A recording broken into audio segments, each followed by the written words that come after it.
Hello everyone, कैसे हैं आप लोग। आज की हमारी कहानी है रक्षाबंधन की कहानी। मेरी तरफ से मेरे यूट्यूब की फैमिली में मेरे जितने भी भाई बहन हैं उन सभी को रक्षाबंधन की हार्दिक शुभकामनाएं।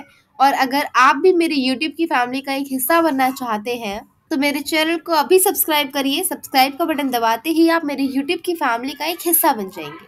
तो चलिए कहानी शुरू करते हैं। एक सीमा नाम की बच्ची एक छोटे से गांव में रहा करती थी। सीमा के माँ बाप अब इस दुनिया में नहीं थे, ना ही उसका कोई भाई बहन था। केवल एक दादी ही थी जो उसका पूरा ध्यान रखती थी। कभी कभी जब दादी की तबीयत खराब हो जाती थी, सीमा भी अपनी दादी का पूरा ध्यान रखती थी।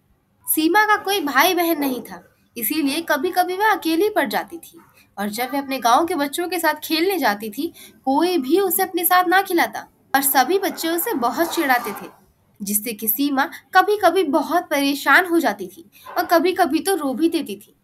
एक दिन सीमा अपनी दादी से पूछती है, दादी, मेरा कोई भाई क्यों नहीं है। सबका कोई ना कोई भाई है, सब अपने भाई के साथ खेलते हैं, सिर्फ मेरा ही कोई भाई नहीं है, मुझे भी एक भाई चाहिए। सीमा की दादी सीमा को बताती हैं, किसने कहा तुम्हारा भाई नहीं है। ये लड्डू गोपाल देख रही हो, यही तुम्हारे भाई है। इन्होंने मुझे खुद कहा है कि मैं सीमा का भाई हूँ। अब सीमा के दिमाग में यह बात बैठ जाती है कि लड्डू गोपाल ही उसके भाई हैं। सीमा उस लड्डू गोपाल की ही मूर्ति से घंटों बातें करने लगी, उन्हीं से अपनी सारी परेशानियां बताने लगी। एक दिन सीमा अपनी गांव की लड़कियों के पास जाती है और उन्हें कहती है, ये देखो, यह मेरा भाई है। अब तुम मुझे कह नहीं सकती कि तुम्हारा कोई भाई नहीं है।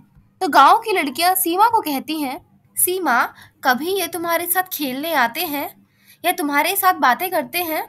क्योंकि यह एक मूर्ति है, इसीलिए ना ये तुम्हारे साथ खेल सकते हैं और ना ये तुम्हारे साथ बातें कर सकते हैं। सीमा उन सब की बातें सुनकर फिर से रोने लगती है और रोते रोते अपनी दादी के पास आती है।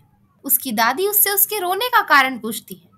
सीमा उन्हें बताती है कि यह एक मूर्ति है, ना ही मेरे साथ ये कभी खेलती है, ना ये मेरे साथ कभी बातें करती है। मेरे भाई कब आएंगे और कब मुझसे आके मिलेंगे।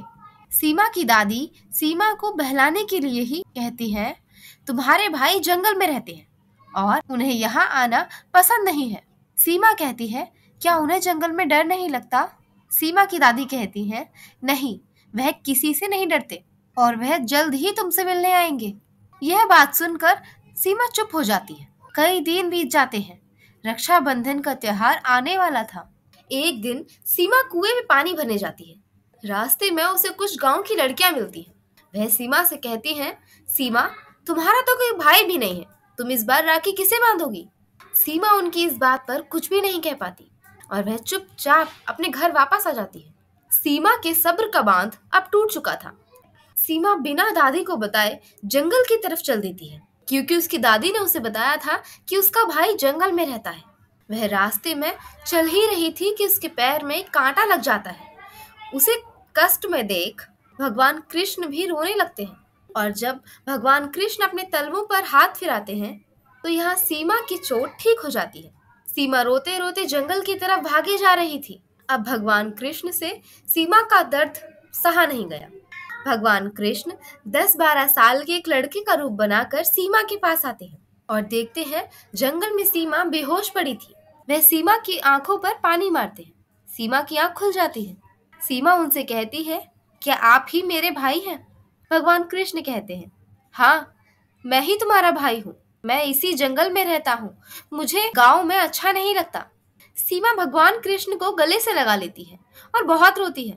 चुप होने के बाद सीमा कृष्ण से कहती है, मैं तुम्हें यहाँ लेने आई हूँ, चलो मेरे साथ, दादी हमारा इंतजार कर रही हैं। तो भगवान कृष्ण कहते हैं, मैं अभी तुम्हारे साथ नहीं चल सकता। मैं रक्षाबंधन के दिन तुम्हारे घर जरूर आऊंगा, लेकिन अभी तुम्हें घर जाओ। जंगल के बाहर तक भगवान कृष्ण सीमा को छोड़ने आते हैं और यहाँ दादी सीमा की चिंता में परेशान हो रही थी। सीमा को देख दादी भी बहुत खुश होती है।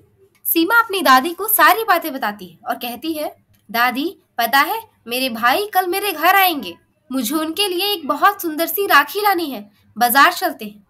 दादी सोचती है, इसे कोई लड़का जंगल में दिख गया होगा, ये उसी को अपना भाई मान बैठी है। दादी सीमा की जिद पर उसे बाजार लेके जाती है। सीमा वहां से एक बहुत सुंदर सी राखी खरीद के लाती है और अपने नन्हे नन्हे हाथों से सीमा मिठाई तैयार करती है और रक्षाबंधन के दिन सुबह नहा धोकर गेट के बाहर अपने भाई का इंतजार करती है। भगवान कृष्ण सीमा को बिल्कुल इंतजार नहीं कराते, वह स्वयं उसी बच्चे का रूप धरकर दोबारा आ जाते हैं। सीमा अपने भाई को घर के अंदर लेके आती है और अपनी दादी से मिलवाती है। दादी अपनी पोती सीमा को देखकर काफी खुश थी। सीमा बहुत सुंदर सी राखी भगवान कृष्ण की कलाई पर बांध देती है और उन्हें मिठाई खिलाती है। भगवान कृष्ण भी अपने फर्ज से पीछे नहीं हटे, वह सीमा के लिए कई सारे मिठाइयाँ, कपड़े और गहने अपने साथ लेकर आए थे। सीमा उन सबको देखकर बहुत खुश होती है। सीमा के साथ कुछ समय बिताने के बाद भगवान कृष्ण सीमा से कहते हैं, सीमा अब मुझे वापस जाना होगा। अपने भाई की यह बात सुनकर सीमा उदास हो जाती है। भगवान कृष्ण कहते हैं, तुम बिल्कुल चिंता मत करो, तुम जब भी मुझे याद करोगी मैं स्वयं आ जाऊंगा। इतना कहकर भगवान कृष्ण वहां से चले जाते हैं। उनके जाने के बाद सीमा जब अपने लड्डू गोपाल के पास आती है तो उनकी कलाई पर वही राखी देखती है जो उसने अपने भाई के बांधी थी। यह देखकर सीमा हैरान रह जाती है और अपनी दादी को दिखाती है। सीमा की दादी समझ जाती है कि वे लड़का कोई और नहीं, स्वयं भगवान कृष्ण ही थे। कहानी अगर पसंद आई है तो लाइक करें, शेयर करें और कमेंट सेक्शन में जय श्री कृष्णा लिखना मत भूलना। और अगर आपने अभी तक मेरे चैनल को सब्सक्राइब नहीं किया है तो जल्दी से सब्सक्राइब कर लो, बेल आइकन को प्रेस कर दो ताकि मेरी हर आने वाली वीडियो की नोटिफिकेशन आपको सबसे पहले मिले। तो मिलते हैं अगली कहानी में, तब तक के लिए राधे राधे।